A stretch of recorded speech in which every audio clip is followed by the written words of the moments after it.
So, Coach, go ahead. Yeah. I'd like to first thank the crowd and our marketing department. That the energy was amazing. We were so excited to be home. They said it was very close to a sold-out arena, so I'm really grateful for the fans for showing up for us.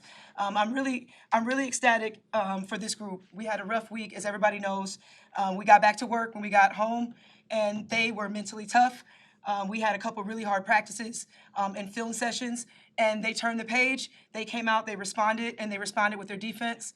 And again, just the preparation, but the mental toughness and the mental focus that this group had this week.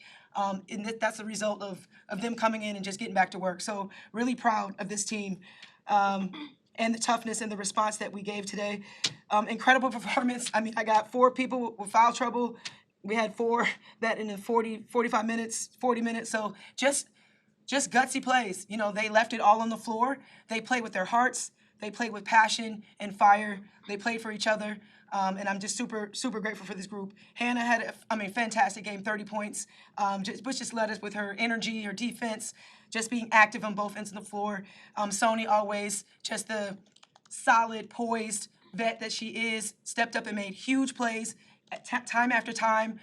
We were undersized in the post, so I thought she did a great job getting in there, getting rebounds or getting tips. Also, Kate, Leah too, ended with a double-double. Like, you know, we knew we were outmatched with the size, but not with our toughness and our heart. And I'm just really proud of this group. These 2 really led us. And I mean, I could talk about everybody, but just excited for this opportunity, this win for the ACC, and just for the program.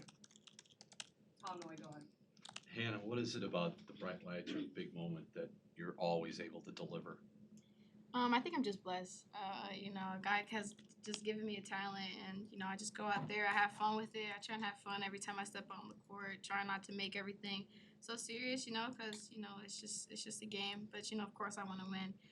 But you know, just to say, I'm just blessed. Sonia, what was the difference tonight as opposed to the previous 2 games? I think we just fought. I think every single one of us, I mean, we played hard for 40, 45 minutes, whatever it was, but just fought. Like, I think, I mean, I hope you could see just how hard we were working. We had each other's back. We played together, but I think ultimately it was just we fought and we were tough. Sony, 7 steals. Did you feel a little bit like Hannah Hidalgo out there tonight? Great job. I was like, 7 steals. I didn't even know I had that, but yeah, that's nice. And Hannah, what was it like to see Sony so active out there on the perimeter, and what does that do for y'all's defense when she is playing that way? Yeah, Sonia brings that energy every single game. Whether she's always picking up the best player on the court, she's always going to be that vet, you know, for us. And so when we just have Sonia, it just makes us so much more different because it spaces everything out on offense, and she knows the defense so well. So she's able to get 7 steals, and she'll probably get another 7 next game too. Coach, with Kate scoring, I mean, she had 3 fouls in that first half, and then to carry that for the rest of the game, only pick up 1 more the rest of the way. Do you ever talk to her about like, hey, we can't lose this advantage inside? Absolutely, all the time. And again, she's growing up in front of our eyes. She's playing against some of the best posts in the country night after night. So she's in the fire, and I think for her, she is such a positive person that regardless of the adversity, she just responds and she just gets to the next play. And just her toughness, I think she's just learning her toughness while she's been in it. And her minutes were huge. Even though she had, 4 fouls, we needed her presence, and she knows that. So she's growing up and blossoming in front of our eyes. But I thought just her confidence, she missed a couple shots, but then she made the big one that banked in that we really needed in a timely manner. And then Holly had 14 points in the first half, 4 threes, didn't score the rest of the way. Did you guys change anything up on her to keep her out there? No, we watched film at halftime and kind of talked about the awareness of where she was because we kind of lost her a couple times within the zone. So I thought they did a better job in the second half of finding their shooters in Booker and Holly. Coach, I mean, Hannah had such a great game today, but a couple of insane plays there at the end of the first half. Just what have you seen from her in these big moments, in these big games? I mean, she's a big stage type player. The bright lights, like somebody just mentioned. She lives for these moments, so I knew that she was going to come out ready. But I mean, she got a couple steals in the backcourt, made a couple fantastic finishes and finds and assists, and it just really electrified our whole group, our whole team in amazing plays. So she's a big time player, and I love that she can step up on these stages and be fantastic. And then Sony, what was that feeling like when you hit that 3 in overtime right after Hannah hit hers? What was that feeling like on the court? I would say Hannah making hers made me glad because I just want to be like her at the end of the day. But yeah, I mean, it felt good. Obviously, I had some threes that were a little shaky, but I mean, I felt like that was kind of a momentum changer. So yeah, it felt good for sure.